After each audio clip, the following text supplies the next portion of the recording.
नमस्कार, मैं सोनिया सैनी और आप देख रहे हैं कबीर न्यूज। स्वागत है आपका उत्तर प्रदेश की बड़ी खबरों में।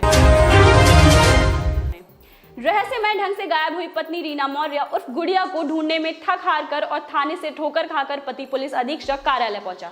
सोमवार को जनता दर्शन में सोमेन वर्मा से मिलकर उसने मदद की गुहार लगाई है। धनपतगंज थाना क्षेत्र के नंदलाल मौर्य ने बताया कि 5 अगस्त को पत्नी ससुराल से मायके जा रही थी और बल्दी राय थाना क्षेत्र के देहली बाजार से संदिग्ध परिस्थितियों में वह गायब हो गई। सीसीटीवी फुटेज के जरिए उसे ऑटो रिक्शा पर जाते हुए देखा गया है। नंदलाल जब स्थानीय थाने पर पहुंचा तो उसे पुलिस द्वारा भगा दिया जाता है। थाना अध्यक्ष श्रीराम पांडे का कहना है कि मामले में मुकदमा पंजीकृत है और पत्नी की खोजबीन कर जल्द उसे पति को सौंपने की कार्रवाई की जा रही है। पुरानी रंजिश में दो पक्षों में आमने सामने हवाई फायरिंग हुई। फायरिंग की सूचना पर अफरा तफरी मच गई और ग्रामीणों का जमावड़ा लग गया।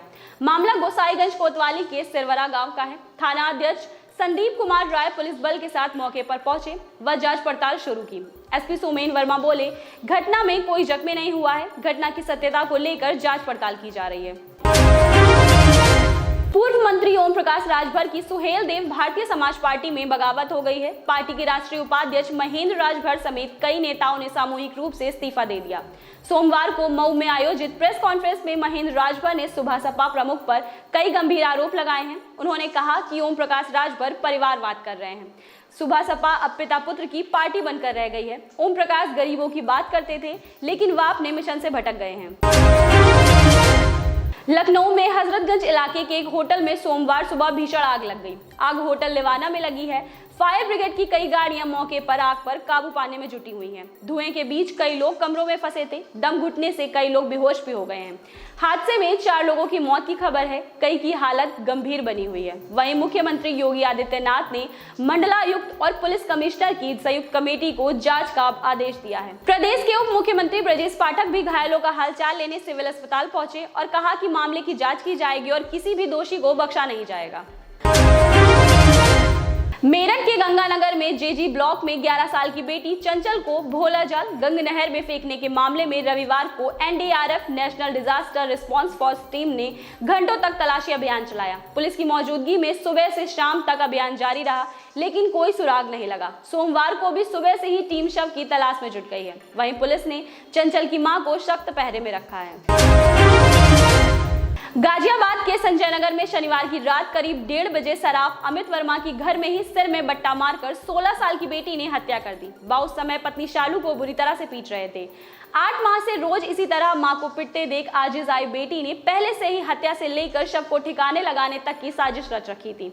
उसने मां की मदद से शव को कार में रखा और रात के अंधेरे में इसे कमला नेहरू नगर के सुनसान इलाके में छोड़कर पैदल घर आ गई। कार के नंबर से ही पुलिस शनिवार सुबह मां बेटी तक पहुंच गई। दोनों से पूछताछ में खुलासा हो गया। इसके बाद दोनों को गिरफ्तार कर लिया गया है। शालू ने पुलिस को बताया कि पति के सहारनपुर की महिला से प्रेम संबंध हो गए थे।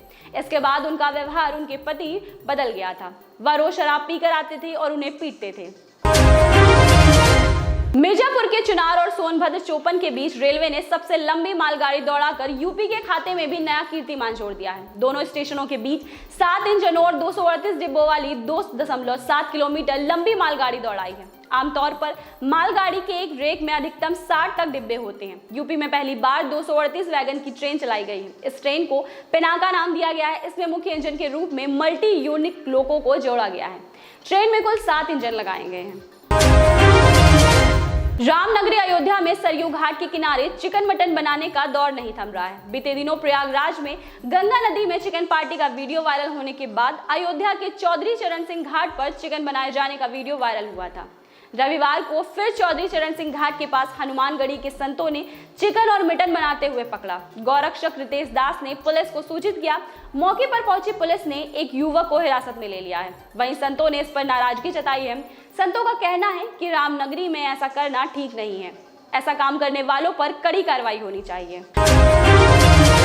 बहुजन समाज पार्टी सुप्रीमो मायावती ने भारत की 5वीं सबसे बड़ी अर्थव्यवस्था बनने पर अपनी प्रतिक्रिया दी। उत्तर प्रदेश की पूर्व सीएम मायावती ने ट्वीट करके सरकार को घेरने का प्रयास किया। उन्होंने लिखा कि देश की अर्थव्यवस्था भले ही ब्रिटेन को पीछे छोड़कर विश्व में 5वें स्थान पर आ गई हो, लेकिन यह तब संतोष की बात होती जब देश के 140 करोड़ लोगों के गरीब जीवन में आवश्यक सुधार को प्रदर्शित करने वाले आंकड़ों में भी तुलनात्मक वृद्धि होती।